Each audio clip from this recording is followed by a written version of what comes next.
I mean, like in my language, it's where we root our state of being from, right? So I orient myself towards the truth.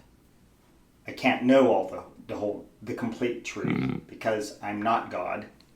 I'm not the whole. I'm a part of the whole. Right. So I know, but I know that, right? So, but I orient myself to the truth. So then I do the best I can based on the knowledge and my experiences that I have. But I have to be willing to change constantly when I accept that I don't know everything.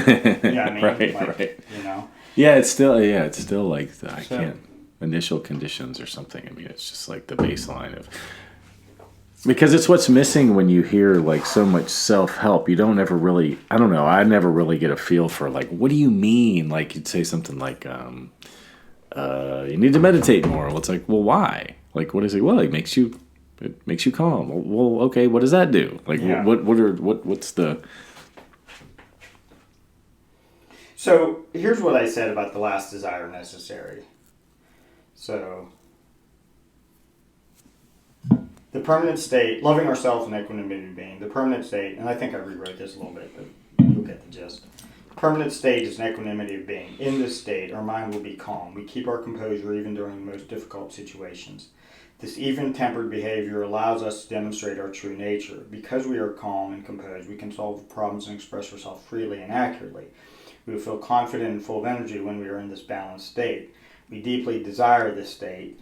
It is the unavoidable pull towards the unity with the one big whole. And then I have the reader question that. Didn't you say that desires lead to suffering? Isn't desiring the experience of unity with the one big whole still desiring? So then the next little section is called the last desire necessary. Yes, I did say that. This desire is different though. This desire is the motivating power behind every action in our life. This is a sense of longing for the more pure and simple time. This is a desire for longing for the true freedom of inner peace. This then becomes the last desire necessary. We still need to fulfill our basic physiological and safety needs, but we can learn to cease seeking physical pleasure in hopes that it will make us happy. We have experienced unity with the one big whole. We demonstrate this unity through our behavior rooted in our equanimity of being. This is how we demonstrate our true nature. I mean, all that makes sense. It's, I guess the argument is, I don't even know if that's, because you have to have a purpose. Well, God, dude. That's a good one, right? Well, I mean, what you're saying, well, we can't have desires. It's like, well, yeah, but I mean, if you don't have any desire, and what do you do? Like, what's your direction? What's your script? Well, see, but so you can't be, I think you still can have your likes and dislikes, but you can't be attached to them where they affect you. Yeah, it's just a different way of going about it. Yeah. Right. I mean, to me, it comes down to like this idea of a meme that gets people so jacked up in one direction or the other, so divisive, so attached, so wrapped up in the identity with this whatever little thing is. It's not doing that we're after. And so let's take that apart. Why are we doing that? Well, you've got all these issues. If you get all the way, if you start to remove all of those stuff, and then you get down to a point where it's like, well, what do I do about anything? How do I see anything? Have any opinion? Why even read it? And it's because, well, you want to exist in the world toward this target of equanimity, peace, calm, whatever, connectedness. I mean, that's not going to go away. Like you said, something like that's the inherent. That everybody has that. So we deeply desire that state. Yeah, whether you know it or not. I mean, we're unavoidably pulled towards it. Right? Yeah, there you go. It's like the tractor beam in Star Wars. Like that is a thing that affects everybody. If you don't believe that, then I'm probably not really interested in listening to this stuff. But I feel that. Well, I think so. I think we're rolling perfectly here, by the way. Yeah, I mean, I think this hello, is all this episode is. 11, 10, 10 or 11. 11. This is episode 11. Episode 11. High atop the Meadowlark Manor Studios, in the basement of the That's right. Okay, so, dude, I think you just said, you kind of started off there, because you were talking about, like, where these things come like, so something happens, like a meme, and we were talking about memes earlier before we made this the official start of the show, talking about a meme. Yeah. Okay, so you get affected by a meme, like you see a meme, and then you have a reaction. Yeah, right. You get, it's a visceral feeling, right? Yeah. I mean, I see a "Let's Go Brandon" spray painted on the side of a car or whatever, not spray painted, but Maybe soaped in their window. maybe spray painted On my car. Yeah, and right. I'm just Spray like, painted I'm on just your like, car, "Ugh." actually. Yeah, right. I just have this disconnect. It's like it's a beginning of a division. I feel separate. Okay. Right? So right, yes. And it's so the that beginning. creates a discomfort and all this other crap. So I think the thing on that is, so I try to reverse the roles and I think about it from their perspective. yeah, sure. There too. are things we can do, Okay. but it still happens. So they're trying to express themselves. Now, being honest, I would say, like almost in all incidents, this is where I've talked about, are you being needlessly divisive? Yeah, right. And What's the point? Unknowingly so, even, right? Because it's like, to you, it's just that you're just expressing like your displeasure or that your support of something. Yeah, and I'll even argue that's, the purest form of the intent. It is. Is that you're just expressing yourself. I actually think the intent of stuff like that is to say, I'm not you. Yeah. And I don't like you. Yeah, right. And this is me. I'm separating it's separatist. And right, okay, so Intentionally and I agree. divisive, Okay, anyway. so like the "Let's Go Brandon" is a really yeah. good one, I think. To talk But about. but you're right. I mean, it can just be like, I like Rush, the band. Yeah, So sure. I've got a bumper sticker that Yeah. says Rush. I'm not like saying you're not cool because you don't like Rush. Yeah, right. I mean, okay, so we talked about like bumper sticker judgments on that, and to a degree, that's the same thing that happens with these memes, right? Is that so on the bumper sticker you see Rush. We used the example of the Jesus fish versus Darwin in the Jesus fish, or Save the Whales. Like you make the decision based on that, right? So if somebody now Rush this would be pretty benign with a band, hopefully. But it would be, somebody could just be like, well, that guy's born or lived in the 70s. Yeah, you know what I mean? Make a judgment of how old they are. Right. It's still opening yourself up for criticism. Yeah. And then so they wouldn't call you, what is that? Because that's not the boomer millennial. That's the, what's the title that gets associated with that? Yeah, I don't know. Not millennial. It's I would say it was millennial. like, okay, boomer. Like that would be. Well, right. So Even that though would Rush be was probably partly my generation. We're in that overlap. Well, okay, so that's the same thing. It's when you say something like that. And so my thing on that is, let's remove the labels. Mm-hmm. So stop doing that. Yeah, so why even, you mean stop advertising that you like something? Like, why have an affiliation like that? Or you mean don't react to it? Both. Yeah, right. Is the thing. Because I remember at Floyd Fest, they had this thing, and I never heard of this before, that was, we don't want you to wear any brand Okay. clothing. Okay. And we were like, what? That's weird. But now I kind of get that. Yeah. Like, why have advertising and marketing? What's the point of that kind of, and I think it was getting at what we're talking about, this identity associated with these things, because you may say, I like heterosexual sex, and you're sort of alienating people that don't. Yeah. Anyway. Well, I don't wanna mess you okay, up. so then I think the one argument would be possibly that, like, okay, well, if we can't say, anything, it's because everybody's too sensitive. Well, yeah, right. right. I don't buy that. Okay. So part of it's because the world is not as we know that it could be. And that's okay, yeah. period. That's Right, like across the board. Okay. So, because I'm the one person that I know, but I've seen this in other sorts, and it's like that Gandalf quote we talked about in several ago, that, and it's that the world is the state that we need it to be in order to develop whatever it is we need to develop as our true nature, is what I would say. It's our soul. So to me, there's something beyond just our experience here. And I do think that we go on, right? There's more to physical life. And so on that level, though, if none of that's true, if all we do is live and die, and that is it, absolutely, well, good, we're still here right now. Yeah. We're here right now, and we all know that the world is not the way it could be, because there's people that are dying of starvation. There's people that are dying of various addictions, right? there's war, there's physical or whatever other kinds of violence. So there's all these problems. I mean, the list could go on Right. and on and on and on. Okay, so why are these problems? All right. Yeah. So that's to me, that's what I call the illusion of separation, right? It's because we've gotten to the point. Well, not we've gotten to the point.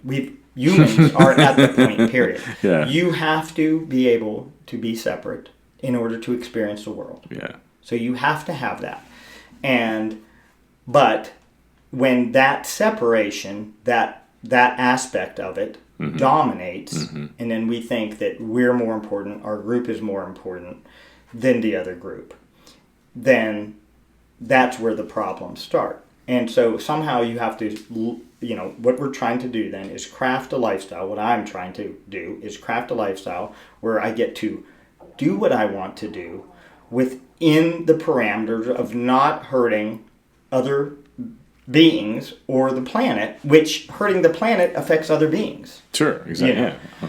And of course, it's so complicated. Well, yeah, I mean, that's an interesting one because I believe that too. I think that our problems, in air quotes, whatever, are caused by a living, for lack of a better term, living incorrectly with each other on the planet. It's almost like punishment, and that's very biblical, right? I mean, isn't that kind of how all the religions are written? If you don't live this way, then there will be toads raining from the sky or whatever, as a sign that you're not living properly. And so we try to live properly in order to.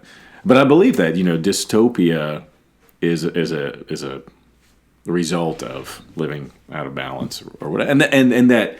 It'll never really maybe go away ever just because we're humans. We're never going to have some utopian society on Earth every day as we know it. But we can try. We can try to do better. And I think we should. I mean, part of the title that we play with for the show is better. And that's what that's getting at. Because I just don't. I don't believe that perfection is. It's possible. You don't want it to be possible. I mean, yeah, well, we're humans, right?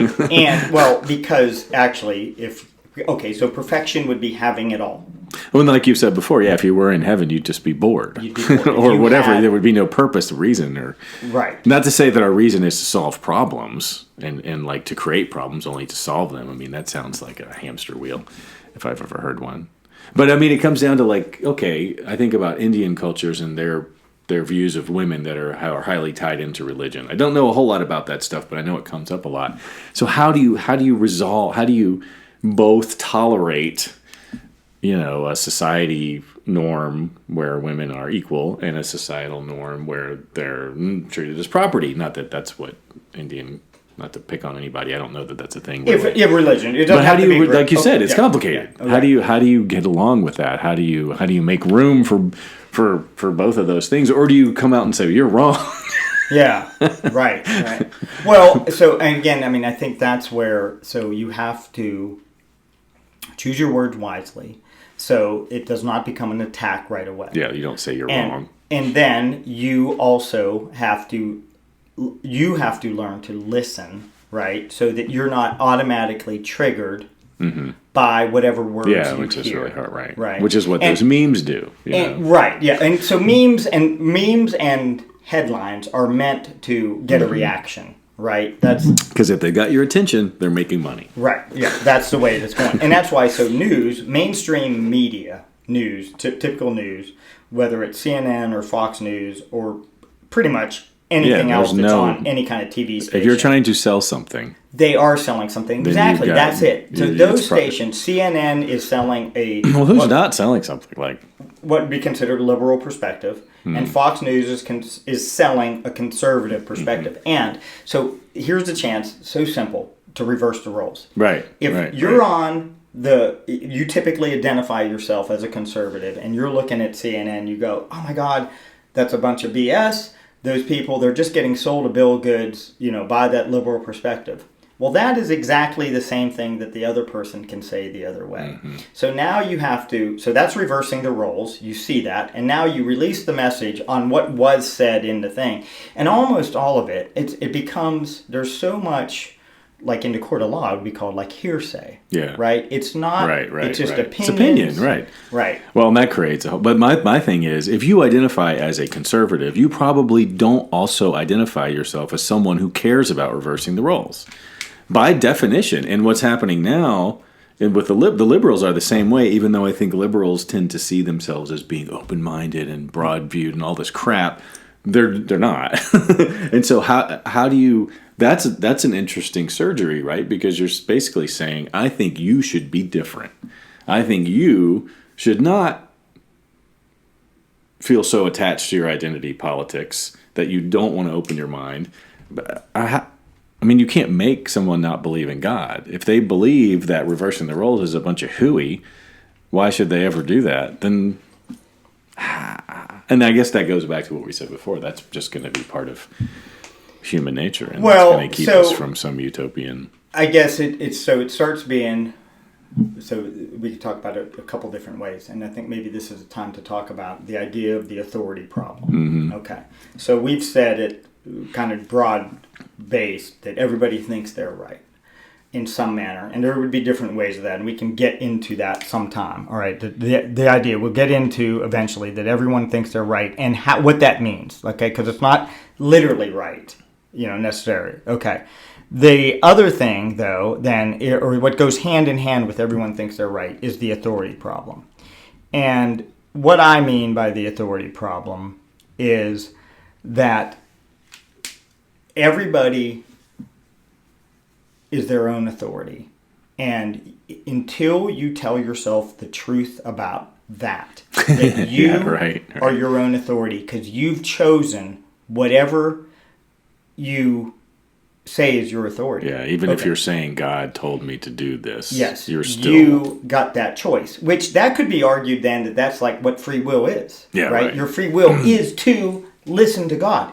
Okay, you got to choose that, and you have to admit that, and you are lying to yourself if you do not realize that you are your own authority. And then let's just take it down from God and just come into the secular world with that. This is a big, big problem, because this is where we get into immediate arguments about whether somebody should get a vaccination or not. Does it work or not? Do you believe a scientist or not? Mm-hmm.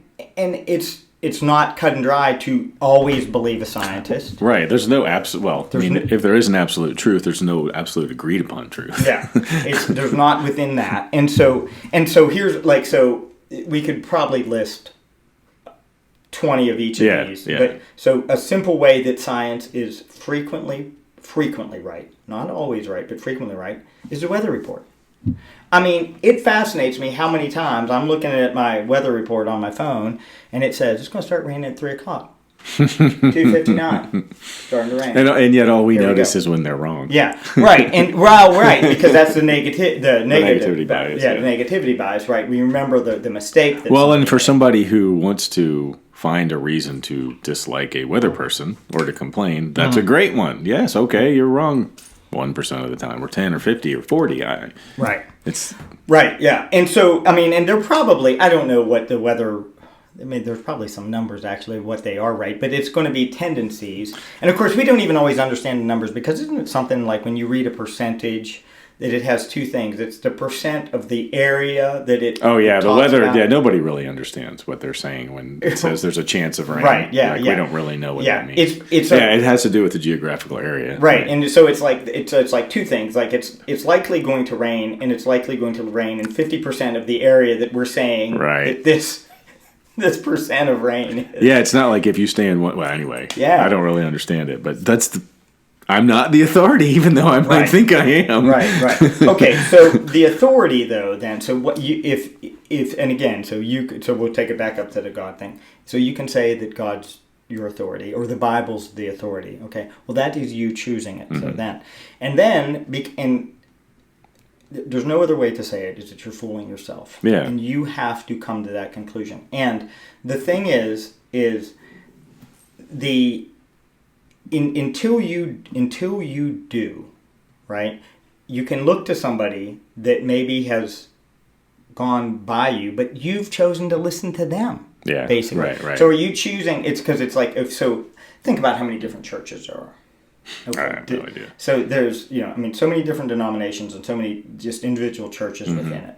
And then, so if you choose, well, I go to this church because I really like the pastor at that church. I really like the priest at that church. Okay. Well, you're choosing that. Yeah. You're choosing to like, because you're choosing to like that message in that case. Or it might be that you're choosing to like it because I really like the music. Well, and I think the above that choice is just the choice in general to give away your authority, because you don't want the responsibility of taking your life into your own hands or whatever, or you can blame someone else. I mean, that's a complaint about religion, right? Is that you're essentially saying, I'm off the hook. Right. And that's fine, but yeah, you can pretend all day that you're not doing it, but you're doing it. Right. And yeah. Whether or not, I'm not going to judge you for doing that. I get it, man. You want to give away the pain. That's awesome. I think that's part of the intent of religion, is to say, hey, give me your troubled masses or whatever, like the Statue of Liberty. I'll take on all that respect, but it's not. Right. So you're choosing to do it. So you and, can't turn around and blame somebody else for your problems. And so, like, an example, I think, of like that, where somebody is choosing, so you take the responsibility off yourself and you put it on. It's beyond my control. It's under God's control. Okay. Yeah. Okay. And so that may be an argument that somebody would use so they don't get a vaccination. Okay. But do you ever take a Tylenol? Do you ever take an Advil for something? Do you ever take anything else that is created by man? Yeah, science. That is not exactly God's will then. If you broke your leg, do you go get it repaired? I mean, it's like Bob Marley, right? Yeah. I mean, you got to be like Bob. Like, he got an infection, they killed him because he was adamant that he didn't subscribe to I guess science. I don't know that story, actually. Yeah, he died from some basically like a staph infection. Okay. Because he wouldn't take medicine, because he didn't believe it was, God would take care of him, not the medicine. Right. I mean, that's, if you're going to be is that a pariah? Is that a martyr? I don't know. If you're going to stand for a religion, you got to do it that way and go all the way. Right. Well, and so in a sense, if you don't like the vaccine, you can't take an aspirin. Right. Well, dude, you can't get your leg healed. You can't see a doctor. In a sense, I can respect someone that is so adamant that but at the same time, you died. Yeah. Right. On that sword. Well, okay. I mean, that's literally like dying on a sword, right? Yeah. Like, that's what the metaphor means. Yeah, and okay, so I'm certainly open to new information. Right. And so my thing is, if it means I could live. Yes, there's an aspect that's beyond us.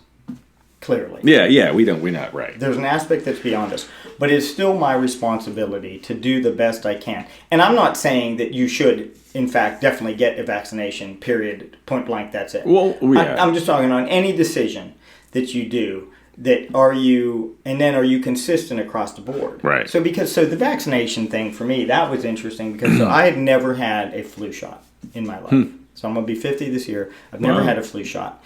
And in my mind, I was always like, and I'm not saying I was right about this. I'm telling you what I thought. Right. Is well, I want my body to be able to resist it, right? And of course, then the first thing that maybe somebody that knows probably more than me would say, it's like, well, you could be carrying it though, and then you pass it on to an elderly relative or something, or an elderly person, and then they get it, and so the flu shot could have helped you. Okay, so that's complicated because it's hard to understand that. Yeah, there's a whole lot of complicated in there. So then. And then, of course, as far as like vaccinations go, as a child, I would have got any and every vaccination that the doctors told my parents for me to get.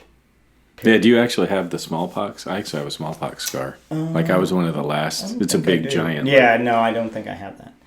And we got it all, baby. Yeah. So, so I had vaccinations, but I'd never had the flu shot. So then, when like the COVID vaccination came up, I mean, I was kind of battling myself. Right. And it came down for me, it's like, well, I don't study this stuff. And there's plenty of people that do study this stuff that are telling me that this is going to be the best chance to fight it. That are all getting paid by Pfizer. I'm just They kidding. are probably, yeah. You know, Just kidding. So and right, and it's tough. And Well, yeah, so that's then- but that's the authority problem. Yeah, yeah. right. Do you? Yes. Is it you, or are Right. you going to like defer that decision to somebody that presumably is more informed? Well, and then so for a state of like what I would talk about being in living in integrity is, are you consistent with it? Mm-hmm. Yeah, right, Because right. that goes with the Right. like, okay, I'm gonna let it's God's will, blah blah blah, fine. Yeah, But except yeah. well, you took Tylenol yesterday, you took Advil, you got your leg fixed when it was broken. Well, and you know. the you might infect someone else thing, Right. Like, I mean, but I guess God would take care of that too. So I mean, so that's all. That makes it really like complicated, I think. But the bottom line is, wherever that goes, you've given that authority. You have to. Complicating that whole thing is Yep. the idea that authority is for sure. Like, I mean, a lot of these things you might have the authority, like the weather. You're giving someone the authority to make a prediction that has some degree of error in it. It's not like we're saying, you're going to make the right decision. It's this other person or this authority is going to make a better decision than I can. It's not right. It's like there's this element of control in it that bugs me. That you think, and I have a long story example about homebrewing if you really want to go there, but we think in saying my body's going to beat this disease, we do a whole lot of really bad science. We wake up the next day and go, see, I didn't get COVID. I was right. My body beat COVID. No, that's not how it works. You think because you do something every day, like, well, I've speeded to work every day of my life and I never got in a car accident. Therefore, I must be a better driver. It's okay for me to speed. When really, in the grand scheme of randomness and probability and the way things actually happen, variability, nothing is 100%. You're just part of the error. Right. You're just one of the people in the 80%, 50%, 60%, and like you said, we don't even know what that means, that didn't wreck. Right. There's not a direct 100% cause effect in any of this. And it really bites my butt that people think they have this authority based on the luck that they've had. You've never gotten the flu. That doesn't mean your body was beating the flu and that you're any better at not getting the flu than anybody else. Right. It might, Right. but you don't know that. Yeah, you don't know. And so you can't really make that conclusion. And so way up front of all this, we have to sort of be willing to say, we're never going to know, or that our assumptions are so nuts to make in the first place that we shouldn't be making them. Like, it doesn't mean what you think it means. Like that Inigo Montoya, from The Princess Bride. I don't think this means what you think it means. Right. Anyway, that's a Right. big soapbox for me. And the homebrewing example is you can make beer 50 times and never have an infected batch and think that whatever you're doing is magic. Right. And you're perfect. But it could just be at luck. And what do you even mean, like an infected batch? Like a bad beer. I've bad never beer, made yeah. a beer that was infected. And most of the time, your first 10 batches are infected. You just don't know it. Okay. And then all these other luck things, like, okay, well, it's not because, like, germs are a great example. If the germ that if the virus doesn't hit your body, then you can't get it. Oh, right. You have to come in contact with it. So you could walk through a room. It's like a person, I always see this on the nature shows, could stick their hand in a vat of mosquitoes and not get bitten because the mosquito never landed on their hand. Right. But you go, see, I'm immune to mosquito bites. No! Yeah, You have made a poor conclusion.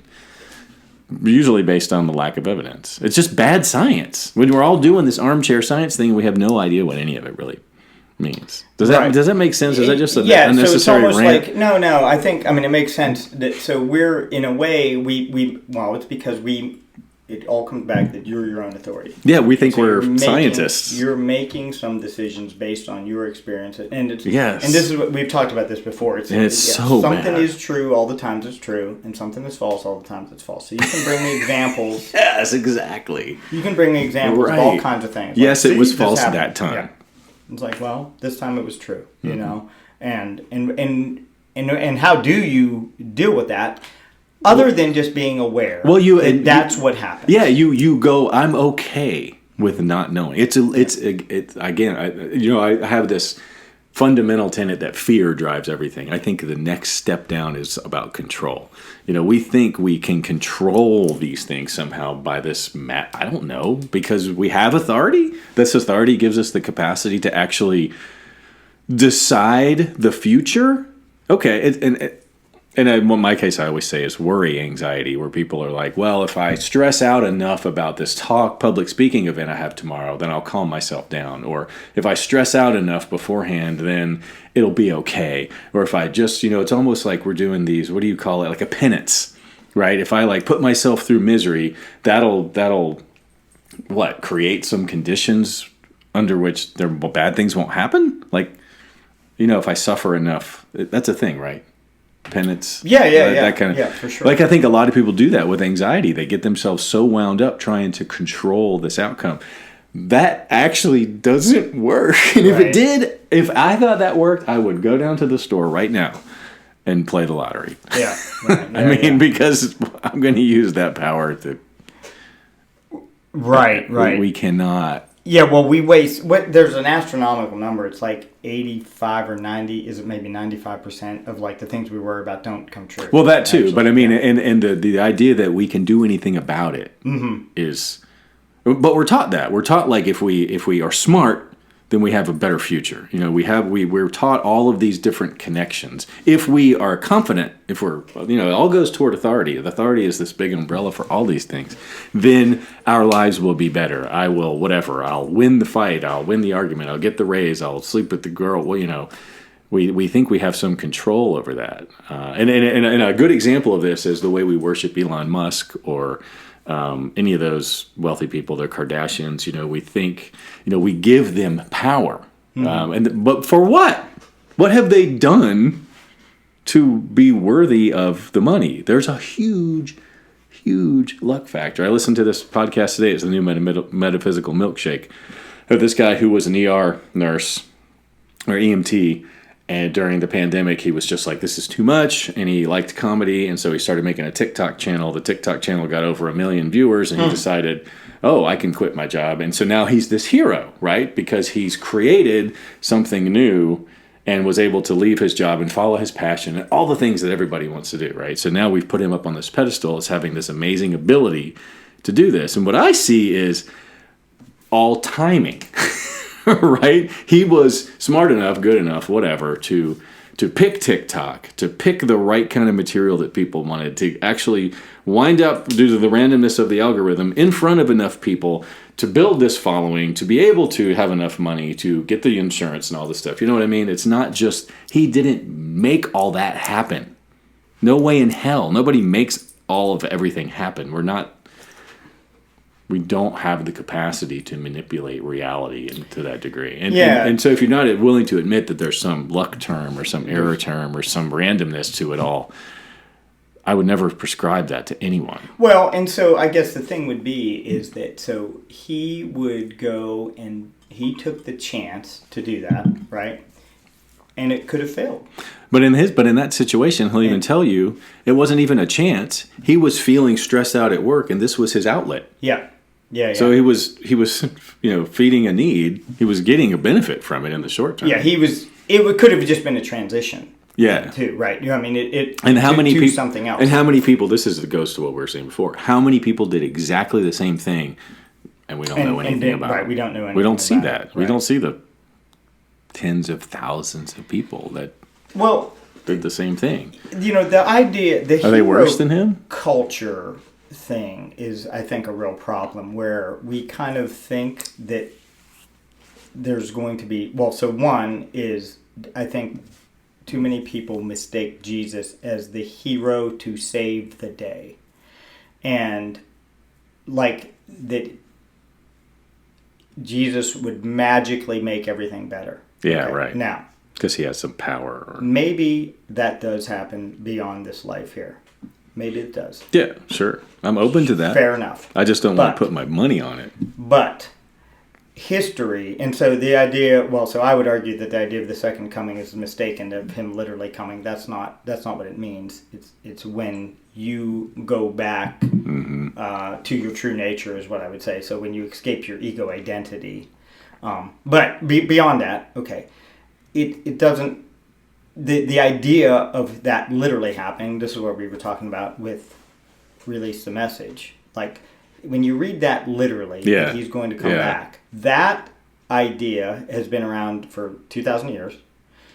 And debatable whether it's in other religions also, depending on kind of which translation and what you read. But in Hinduism, that's not completely thrown out. I would say. Yeah. And from what, from translations I've read. And so but the idea that he's going to come save the day, that's been around in the second coming. And I've literally heard it described as like you should be looking up at the clouds for when he comes through the clouds. Right.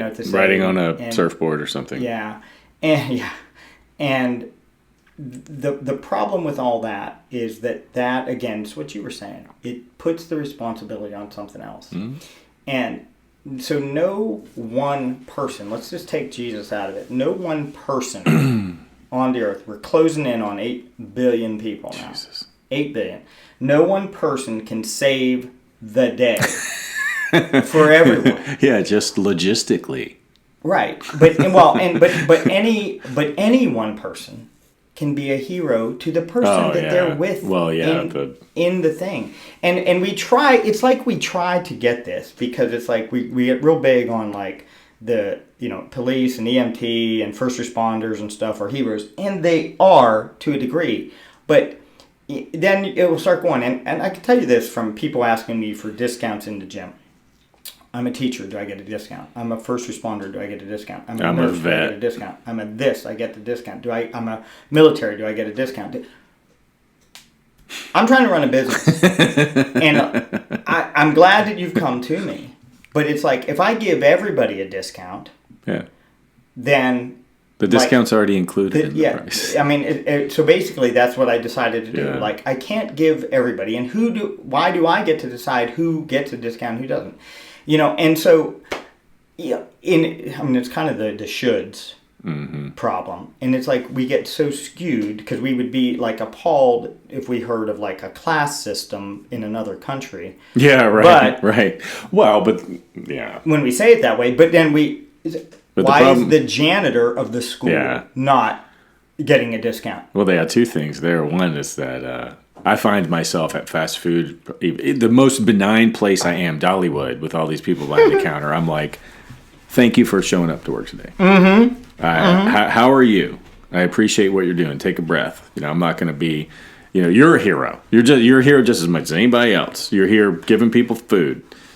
You are a hero. And so we have the wrong values. And this goes back to my whole idea of a universal value system, which I guess was the Ten Commandments, which you brought up, that we have to have some shared values. And if there's a set of pretty fundamental values that I could come up with, lots of people could come up with, they're probably going to be different, but there's probably going to be some consistency. And if we can't do that as a globe, it becomes pretty dystopian from there. I mean, or there's like sects, like you've got all the cultures that think women are basically slaves. Okay, well, you guys are going to probably have your own little set of rules. Maybe we branch off here. Maybe there's, and what the problem that's happened now, there's an infinite number of those things. Everybody has their own little values, and they go, this is what governs everything. But there has to be some agreement at some level about these fundamental things.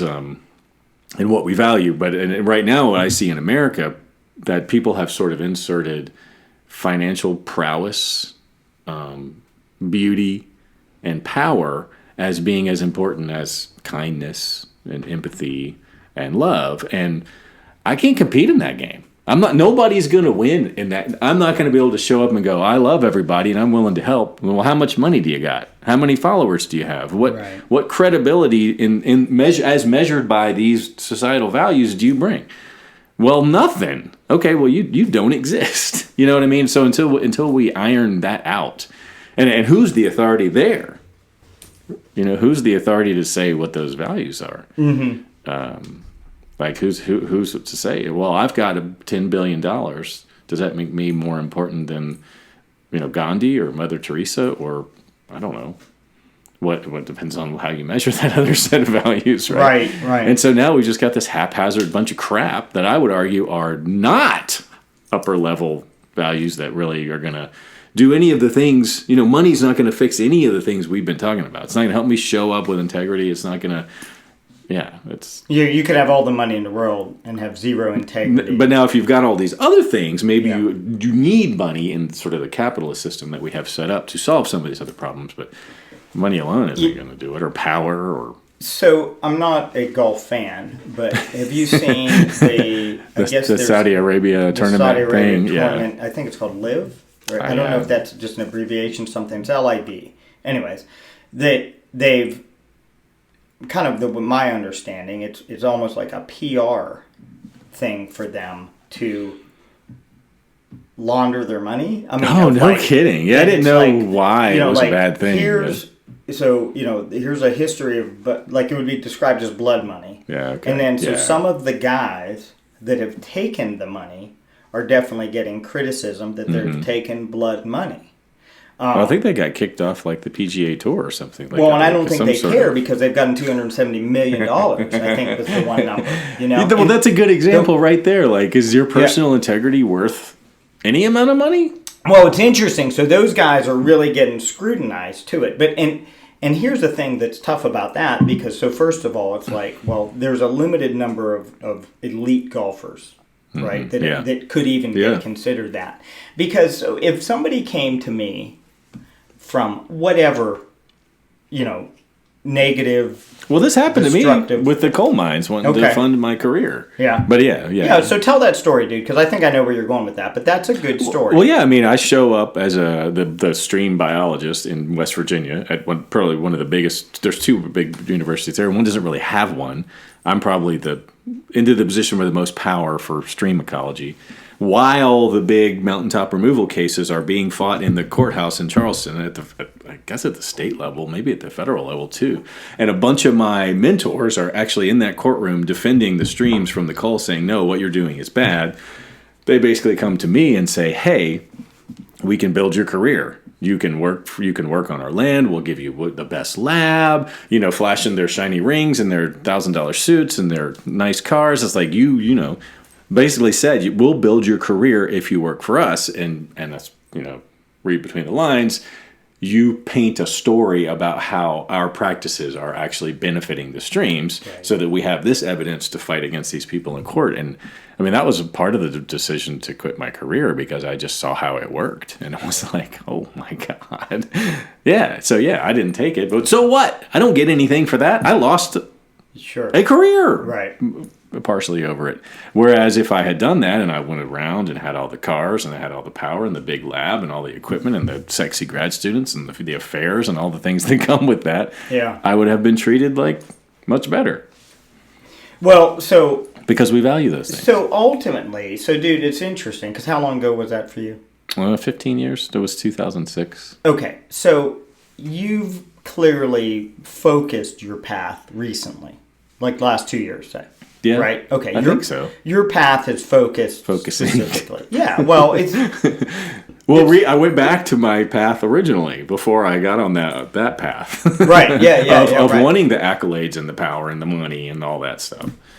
Yeah. Right. So, but at the time, dude, so for you to turn that down, I mean, how would you even describe that? Was that like just a gut feeling? I mean, you probably didn't have your values fleshed out. No, you're right. You're right. I just knew it was wrong. Yeah. And I knew that I couldn't do it. I had no interest, and I didn't have any interest in I saw the things that they were showing me I could get. Yeah. And I didn't want them. Right. And plus I knew what scientific integrity was, and this is the big thing. I knew what scientific integrity was supposed to be, and I was trying to be a model of that. That I realized, if I were to stick to my science guns, I was not going to do very well in my future.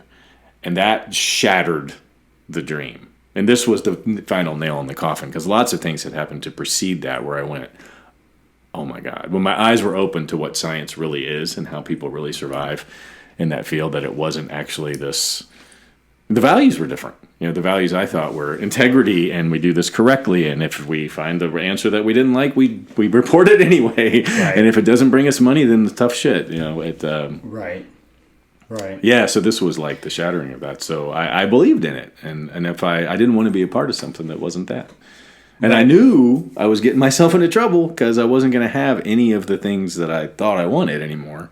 And yeah, it's taken me 15 years, I guess, what you just said, to sort of realize that, well, I didn't want those things, and that's nice that I learned that. Now I got to kind of repopulate the the field with the things I do want. Yeah. Well, and dude, it's got to be tough just because there's so much of the shoulds your whole life of like you should do this and you should go to school and you should Yeah. go to grad school or you should get married and you should have kids, and some of the things of course you ended up doing and that's not to say that you did them because you should have, like, Well, yeah, a you lot of wanted.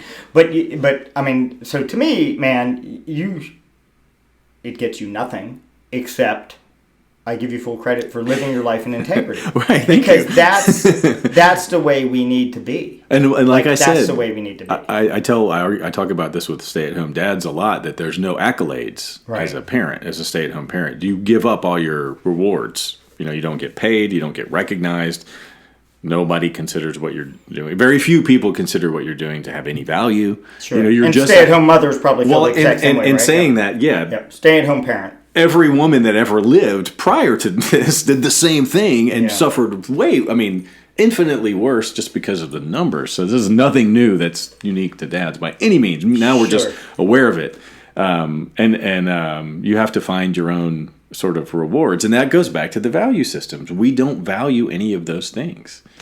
And so until we do, that's how it's going to be. So- but what was I say is the only accolade is that being on what I call the high road of Mm-hmm. integrity, the only benefit is when you look down at the low road and you go, oh shit, at least I'm not there.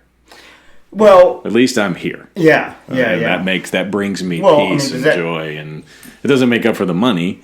Well, or it any of that doesn't. stuff, But that's so ultimately that you find that equanimity of being that is created, that inner peace, Mm-hmm. calm, yeah. that is associated with that. Because if you could have gone on and done that, and you could have started down the path to help them, but it would have deteriorated. Maybe you. Who knows? Yeah. Yeah, right. You know what I mean? Where you wouldn't have. And then how does it deteriorate your life? Because you're deep down, your soul, your true nature knows that you are not you living imagine? in integrity. Yeah. Can you imagine that angst? That Yes. feeling of Right. tension. And think about that, dude. That's what happens. So what is happening there is you are not living in integrity, and your soul, your true nature, your true essence, whatever you want to call that, okay, that knows it. right. And when you are right. not living, and this is why people that are not living their truth, okay, so let's just talk to somebody that identifies themselves as gay, lesbian, any of the LGBTQ, yeah. whatever, any term, okay. Any non-white cis Heterosexual, male. yeah, you're right. Okay, yeah. So if you are in that and you are afraid to come out for it, you might get sick. Yeah, Literally, right. What are the right? the consequences of living out of integrity? Right. Yeah. It can affect you, like where it's going to manifest into a sickness Yeah, where right. you're not living in Anxiety. integrity. I mean, Or trouble I mean, sleeping. right, all anxiety, those things. sleeping, or it goes right into like really more destructive even than just potentially more destructive than just even a sickness in your body is that you're contributing to it by alcoholism. Yeah, There's yeah, one yeah, thing yeah. to enjoy alcohol No, versus totally. And becoming addicted, or drugs, or whatever, because for you to cope, right, for you to sure. keep covering this up, right? To keep, really, I mean, you think of it that way on somebody like that, they have to hold that door closed because they're afraid. I mean, it's exhausting. Yeah, and so that's what's happened, and that's why we have to live out of integrity, is because deep down we know, and it's going to affect us one way or another. And once you've experienced the idea of living in integrity and what that really means, which you did, I mean, I 15 guess years ago, it's you interesting. started doing it. But it's interesting because I still feel like I struggle with a lot of those other consequences still. because I'm still kind of resolving. I still find the shoulds pulling me towards, oh, I should be making money, and the fact that I don't is causing me worry and anxiety and strife. And well, it's funny because I feel like, I never really thought about the fact that I am living in more integrity, because what I focus on is the little things I've still got to work on. There's still leftover conflict because this paradigm of power and money and fame and wealth and whatever, beauty, is still the dominant structure out there that I don't fit into. And so it's hard to create your own world where I love myself as a stay-at-home dad or whatever, even though I don't have all these other things, because everybody else is like, well, doesn't make any sense. It's almost like a false confidence. It's hard to live in a world, again, where all these values persist and God dominate. And if you don't have these things, you don't have any meaning. It's hard to create your own, because that's just further separating, right? So there are other struggles that occur even within integrity. It doesn't free me of anxiety and worry and that tension. It still exists. Yeah, well, so, dude, I never thought about this, though. So is living in integrity and enlightenment the same thing? And what I mean is, because enlightenment is not a magical state. No, yeah, but it's something different than just integrity, yeah. But once you're always living in integrity, I mean, it doesn't make you know everything. Yeah, it's a path. It's not a state. Yes, right. And so it's rooted in the like that equanimity of being. That's what I'm trying to come from, and I'm orienting myself towards the truth the best I can. But again, it's not a permanent state. That's what we've talked about, like the whole idea of chop wood, carry water. Before enlightenment, chop wood, carry water. After enlightenment, chop wood, carry water. Right. You don't go, I live in integrity and get to stop living. You have to live in integrity every day. And you have to try. And so, dude, it's so easy. So the base thing of integrity is telling the truth. That's the base of integrity. And you start by telling yourself the truth. And then in you as tell much others as the you truth. know what that is, yeah. Right. And it's so easy to even just slip up and say something like, okay, so recently I bought 2 books, well, same book for 2 people, and I said to the one, my literal words were, I bought it, we kind of had like not a confrontation, like a incident, right? Okay, and I said, I bought it before the incident. Oh, right. I didn't. I didn't, and I didn't mean it. But I should have said I had chose to buy it already. Right. I was going to buy this anyway. I was going to buy it, and it's so funny because it was such a slight thing, but it was so easy to say it in a manner that I wasn't 100% truthful. But again, I know that in my mind I said it, and so this. I'm not sure how many people ever that will come to my gym actually know this, but so for a long time there was actually a deal for me to sell my gym. And right now, that's not going to happen now for a different reason than literally just like financial. But at one point, this one person in my gym, I said something, and they said back to me, "Are you going to sell the gym?" And I was like, "No." And that ate at me. because right. Because you were in my mind, I knew I had a deal, but I didn't want it to be like this big public thing. So I just quickly said no. And actually, so then once the deal was officially off the table, I went to that person and said, listen, I said this to you. Yeah. And that was not the complete truth at the time. Like I wasn't trying to hide anything from them in particular. You know what I mean? Well, because it's never about them. They didn't need to take it personally. But there's 2 examples of just how easy. Oh yeah. It is. And what I wonder is, do some people just not have that capacity? Because I've always felt like you were asking me, how did I know not to take the coal money? Is I would have felt bad. I mean, I just knew. Like I was connected with whatever intuition to say. And part of that is selfish. I don't want to suffer. Like I don't want to I can't, like it's like when you're telling lies, they're a lot harder than telling the truth because you got to like keep the lie up and you got to be like, oh yeah, right, I don't like that. Or, you got to continually do it. It takes a whole lot more energy. So part of it's just a cop out. Yeah. Like I'm just not going to do this because I can't deal with it. And does that make us, are we special? Like in having the capacity to know when we're doing something wrong? Do other people just not? But I think and I don't think we can know. Yeah, but I think part of that is that you deep down know that it's going to affect you, and you don't want that to be part of your existence. That you don't like living in that uncomfortable whatever state that looks like, where I need drugs, alcohol, sex, shopping, food, etc., etc., etc., to cover this stuff up for me. And I think then for a lot of people, so it's going to be like one of two ways with the lack of awareness, okay? So there can be like a lack of awareness just because they are so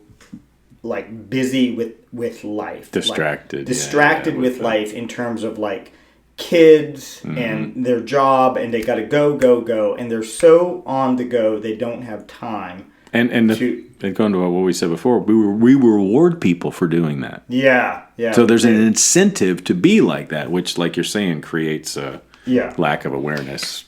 Or there could just be a complete lack of awareness, period, that you just haven't quite gone. Well, and that's why we point. go back to some of the other episodes we've done, is why it's so important to, your awareness is like your superpower. Yeah. You have to use it to be able to point it and go, this is what I'm going to do. So, dude, you brought up the like universal value system, and then I think you've done some work on your values. Yeah, values. Yeah, in that would particular wore me out. It still wears me out. For the sake of kind of moving on. Yeah. Why don't we wrap up here, and then next things talk about the way you approached your values and what they are, literally, and because that's not something like I can't tell you that I have values like mapped out, like these are my values. Right. But I think I do unknowingly. Well, and And I think I'm probably okay with my values. But I think we do that like with a lot of things. Like we have a hierarchy of the way we get things done. Whether you know it or not. Right. Like you make your decisions every day, value, right? So it's like you either make time for stuff or you don't. And that's like some sort of like hierarchy of getting the stuff done, whether you're conscious of it or not, whether you are aware of it or not, you do it. I go to work each day. Okay, well, that's somehow you decided that's important. Well, it's like societal norms or like unwritten rules. We all have these ideas and it's sort of like saying, do you understand evolution? And you go, yeah. But until you really sit down, this is what I learned with values work. You want to know what your values are, actually sit down and do it. And then what got me is you sit down and do it, and then you go, okay, that's my values. And then the work is you sit down and do it again, and then do it again, and then do it again, and then don't ever stop. And you find that it's this, the more you dig, the more there is to know and to learn. And so that, I think it's like, again, it's not a state, it's a path, and it's a form of awareness. So yeah, that'd be really fun. Yeah, let's go there, dude. That's like the best tea. I'm excited. The value system. Yeah, I know, right? Because I'm still an amateur. Yeah, no, this would be exciting. Well, cool. Yeah, episode 11. Episode 11. Yeah. Wrapping up episode 12 coming up. Universal value system or value systems. Yeah, values. Cool. Right on.